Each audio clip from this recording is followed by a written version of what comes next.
Okay, everybody, here we are back again with my 2008 Chevy Silverado.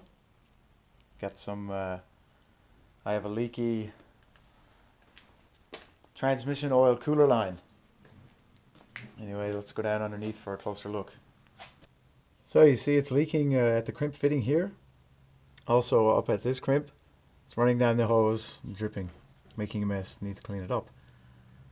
My plan is to cut the tube here and also up here above the crimp and just join it up with some hose and hose clamps.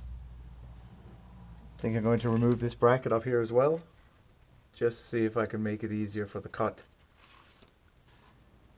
As you see, I just have a small tube cutter to make the cut. This is the easiest thing to fit in here. Okay, so there's a nice clean cut. You should have a catch pan ready, just to catch the small amount of fluid in the line.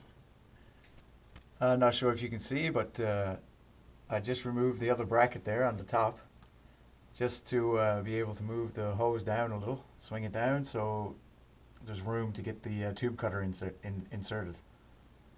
Anyway, now it's on and we'll just make this cut. So there it is. The two leaky crimp fittings have been cut out. You see, nice connection, nice clean cut right there, and another one right there. Just going to clean those ends up now and flare them. Alright, both ends of the pipe now have just been cleaned and shined up with emery cloth, just to remove as much dirt as possible.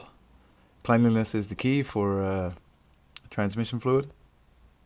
Okay, you can see the edges of the tube now they've been cleaned and deburred. I guess I should have included this in the video. I don't have a deburring tool with me right now. However, you can go ahead and use a round file for inside the tube and just a regular file for the outside the tube. Clean it up. Clean up the edges. If you have a larger tube cutter, they usually also have a deburrer for internal on them. So you can use this as well.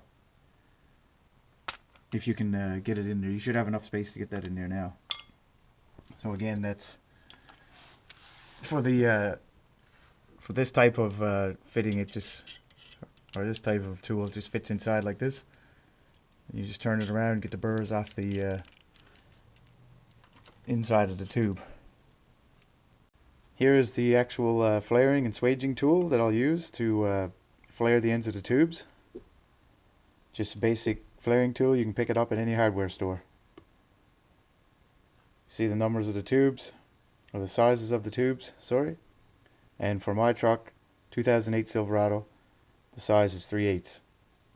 Okay, you can see here now, I have the pipe clamp part of the tool is secured on the tube.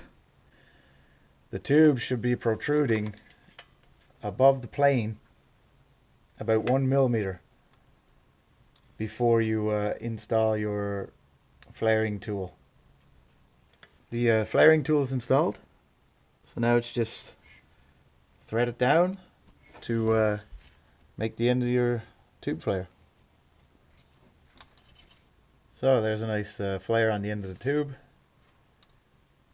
Perfect. You'll put the hose clamps up to it. So now it's just repeat on the other side of the tube.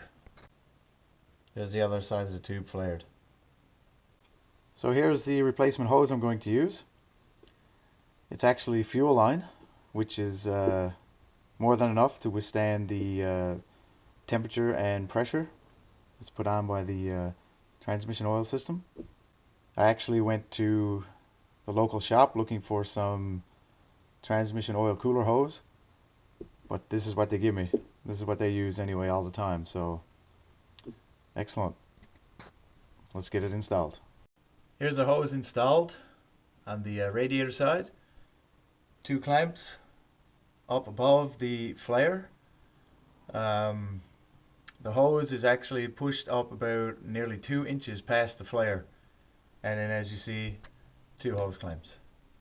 So there you have it. Both ends connected. All that's left now is to start up the truck and test for leaks. And if all is good, then I'm going to go ahead and flush through the system and drain the oil, change the filter and all in the transmission. But that'll be a video for another time. So anyway, I hope you guys liked the video. I hope it helped some people. If it was good, please go ahead and like the video. And as always, all comments are welcome. Let me know how you like the video, and if there's anything else I can do to help, or any questions, comments, just please let me know. Anything to improve the video. Thanks.